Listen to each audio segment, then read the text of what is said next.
siang, Bu. Selamat siang. Maaf, Bu, saya mengganggu sebentar. Saya ingin mewawancarai Ibu tentang dilema etika dan bujukan moral. Saya calon guru penggerak angkatan 9 dari SMK Negeri 1 Lotu. Dan pada wawancara ini saya akan menanyakan kepada Ibu mengenai bagaimana kasus-kasus yang Ibu hadapi selama ini ketika ada bujukan moral atau dilema etika, di mana dilema etika ini merupakan merupakan kejadian di mana sama-sama benar, tapi ketika ibu mengambil keputusan maka saling bertolak belakang. Dan untuk bujukan moral ini adalah merupakan kejadian di mana situasinya ada benar dan salah. Sekarang pertanyaan pertama, Bu, selama ini bagaimana Ibu dapat mengidentifikasi kasus-kasus yang merupakan dilema etika atau bujukan moral? Baik, untuk kasus-kasus yang merupakan dilema etika atau bujukan moral ini dulu memang ada di sekolah kita. Tapi langkah yang pertama yang saya lakukan adalah saya tidak berfokus pada masalahnya, tetapi saya berfokus pada solusi bagaimana memecahkan masalah yang sudah ada. Jadi untuk mengidentifikasi kasus ini, maka antara dilema etika dengan bujukan moral ini saya berdasarkan tipe kasus dan pilihan penyelesaian yang muncul. Bu, terima kasih. Untuk pertanyaan kedua, selama ini bagaimana Ibu menjalankan pengambilan keputusan di sekolah Ibu, terutama untuk kasus-kasus di mana ada dua kepentingan yang sama-sama benar atau sama-sama mengandung nilai kebajikan? Baik, untuk mengambil suatu keputusan yang sama-sama benar itu adalah ada alternatifnya. Yang pertama adalah mungkin saya akan lebih berpikiran lebih leluasa lagi mencari solusi bagaimana untuk mengambil keputusan yang sudah ada karena sama-sama benar. Dan yang kedua adalah saya akan mempertimbangkan dengan wakil kepala sekolah yang ada di sekolah, sehingga nanti di mana yang lebih tepat untuk menyelesaikan masalah tersebut, mungkin itulah yang diambil keputusannya. Bu, terima kasih. Terus Bu, langkah-langkah atau prosedur seperti apa yang biasa Ibu lakukan selama ini? Seperti yang sudah saya katakan tadi, bahwa saya akan memanggil atau berdiskusi terlebih dahulu kepada wakil kepala sekolah, di mana yang lebih tepat untuk menyelesaikan masalahnya nanti mungkin itu yang akan dirapatkan bersama Bapak Ibu guru, sehingga nanti tidak ada yang merasa dirugikan dan tidak ada yang merasa diuntungkan. Baik Bu, pertanyaan keempat, hal-hal apa saja yang selama ini Ibu anggap efektif dalam pengambilan keputusan pada kasus-kasus dilema etika? Yang dianggap efektif dalam pengambilan keputusan itu adalah dengan berkomunikasi dengan wakil kepala sekolah bersama Bapak Ibu guru. Baik Bu. Terus Bu, hal-hal apa saja yang selama ini merupakan tantangan Ibu dalam pengambilan keputusan pada kasus-kasus dilema etika?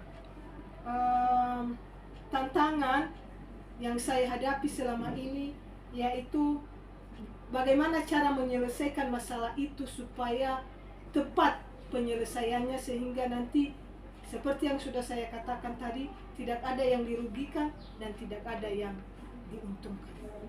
Oke Bu, apakah Ibu memiliki sebuah tata krama atau jadwal tertentu dalam sebuah penyelesaian kasus dilema etika? Apakah Ibu langsung menyelesaikannya di tempat atau memilih sebuah jadwal untuk menyelesaikannya? Bentuk atau prosedur seperti apa yang Ibu jalankan? Baik, terima kasih. Cara saya itu adalah tidak terjadwal, karena itu adalah untuk permasalahan etika atau dilema etika ini eh, tidak selamanya ada, atau bagaimana katanya itu ya, tidak selamanya harus ada terjadwal untuk masalah ini. Jadi ini adalah karena cara saya adalah karena langsung saya melakukan koordinasi dengan pihak-pihak yang terkait. Baik Bu, terima kasih. Ada pertanyaan dua lagi ya Bu ya.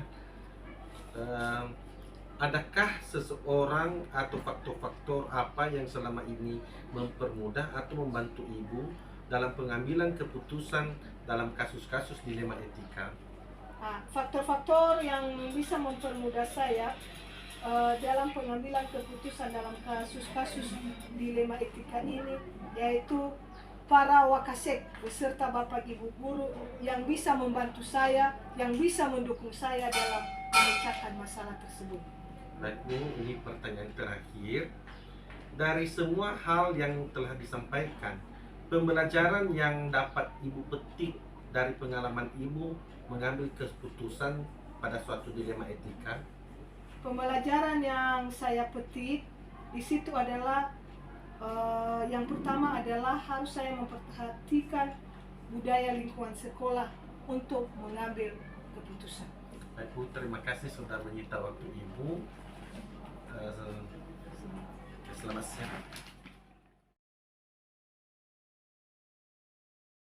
Oke. Selamat pagi Pak. Selamat pagi.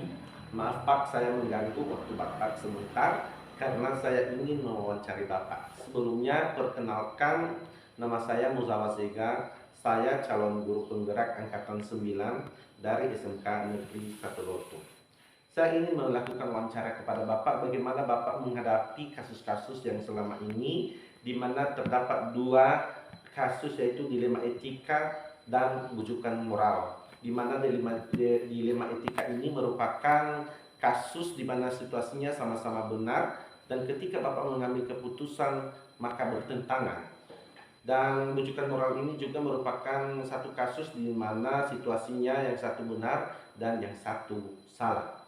Yang pertama Pak, selama ini bagaimana Bapak dapat mengidentifikasi kasus-kasus yang merupakan dilema etika atau bujukan moral? Baik, terima kasih. Pertama, perkenankan saya memperkenalkan diri saya. Nama saya Yasato Harefa. Saat ini menjabat sebagai Kepala SMK Negeri 2 Lotu, Kabupaten Nias Utara. Dari pertanyaan tadi, bagaimana kita mengidentifikasi kasus-kasus yang merupakan dilema etika dan bujukan moral. Yang pertama dulu, ketika menghadapi satu masalah atau kasus yang berkaitan dengan dilema etika, maka pertama dulu kita harus melihat kasus ini dengan mana yang lebih penting.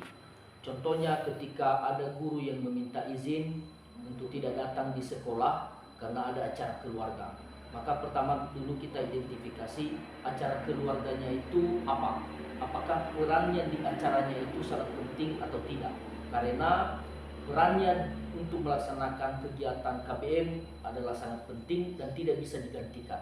Dan apabila guru tersebut perannya di acara keluarga itu juga penting, contohnya sedang menjaga anggota keluarga yang sedang sakit, maka dicari bagaimana solusi atau bentuk tanggung jawabnya untuk menggantikan lesnya sehingga pembelajaran tersebut tidak terbengkalai. Begitu juga dengan masalah yang merujuk pada bujukan moral. Maka pertama dulu kita harus menjadi patokan adalah aturan atau peraturan yang berlaku. Apabila ada bujukan namun bertentangan dengan aturan, maka itu tidak kita ikuti. Pak, terima kasih. Pertanyaan kedua Pak, selama ini bagaimana Bapak menjalankan pengambilan keputusan di sekolah Bapak, terutama untuk kasus-kasus di mana ada dua kepentingan yang sama-sama benar atau sama-sama mengandung nilai kebajikan? Pertama, untuk mengambil keputusan dengan dua masalah yang sama-sama benar dan sama-sama mengandung nilai kebajikan, maka pertama kita melihat masalah itu apakah mana yang lebih penting dan mana yang tidak bisa digantikan. Peran dari seorang guru seperti yang diceritakan pertama tadi, apabila ada guru yang memohon izin, maka kita lihat mana posisinya yang tidak bisa digantikan. Baik Pak. Pertanyaan ketiga Pak, langkah-langkah atau prosedur seperti apa yang biasa Bapak lakukan selama ini? Pertama dulu dalam mengambil satu keputusan harus berdasarkan musyawarah bersama. Seperti kita di komunitas sekolah yang terdiri dari kepala sekolah, wakil kepala sekolah, dan bapak ibu guru yang lain. Setiap masalah yang dihadapi, maka untuk mengambil satu keputusan harus berdasarkan musyawarah bersama. Terima kasih Pak. Pertanyaan keempat, hal-hal apa saja yang selama ini Bapak anggap efektif dalam pengambilan keputusan pada kasus-kasus dilema etika? Yang paling efektif dalam mengambil satu keputusan, ketika mengambil keputusan berdasarkan masukan-masukan, pertimbangan-pertimbangan dari bapak ibu guru yang lain, sehingga keputusan yang diambil berdasarkan musyawarah dan pasti keputusan yang terbaik itu yang akan ditempuh. Baik Pak, terima kasih.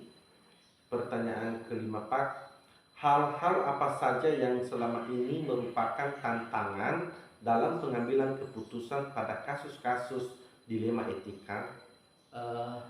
Dalam setiap mengambil satu keputusan pasti ada dilema tertentu. Namun resiko dengan keputusan yang kita ambil, maka kita lihat mana keputusan yang paling resikonya terminimalisir. Berarti Bapak mana yang penting itu yang diduluankan. Berarti tantangannya Bapak itu ya bagaimana Bapak itu mengambil keputusan, soalnya juga kan sama-sama benar, jadi Bapak harus mempertimbangkannya, itu sulit juga ya Pak ya. Ya, seperti saya sampaikan tadi bahwa dalam mengambil satu keputusan pasti ada tantangan, dan untuk teknik dalam mengambil keputusan itu yaitu dengan menduluankan mana kepentingan umum dan mana yang kepentingan yang tidak merugikan terutama pembelajaran, itu yang diduluankan. Oke Pak, terima kasih. Apakah Bapak memiliki sebuah tata cara atau jadwal tertentu dalam sebuah penyelesaian kasus dilema etika? Apakah Bapak langsung menyelesaikannya di tempat atau memiliki sebuah jadwal untuk menyelesaikannya? Bentuk atau prosedur seperti apa yang Bapak jalankan? Pertama dulu ketika menghadapi satu masalah, bahwa seyogianya masalah tersebut harus diambil satu keputusan. Tetapi apabila pada saat tertentu masalah tersebut terlalu sulit diambil satu keputusan, tak ada salahnya ditunda dengan menunggu pertimbangan-pertimbangan dan teknik yang lain, sehingga keputusan yang akan ditempuh nanti akan membuahkan hasil yang terbaik. Oke, terima kasih. Yang pertanyaan selanjutnya Pak, adakah seseorang atau faktor-faktor apa yang selama ini mempermudah atau membantu Bapak dalam pengambilan keputusan dalam kasus-kasus dilema etika?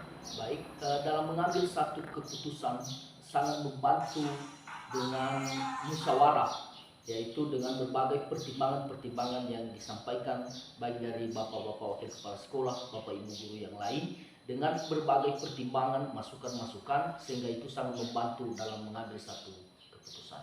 Bapak, ini pertanyaan terakhir. Dari semua hal yang telah disampaikan, pembelajaran apa yang Bapak petik dari pengalaman Bapak mengambil keputusan dilema etika? Pertama, pembelajaran yang didapat dengan pengambilan satu keputusan dengan dilema etika, pertama dulu harus menghadapi sesuatu masalah apapun dengan tenang, dan kedua dengan melihat masalah tersebut mana yang lebih penting, itu yang diduluankan, dan berdasarkan masukan-masukan juga musyawarah atau pertimbangan dari bapak ibu guru sangat memberikan manfaat dan pengalaman tersendiri dalam mengambil satu keputusan. Baik Pak, terima kasih atas waktunya, dan apa tadi sudah mengganggu waktu Bapak tadi ya Pak ya.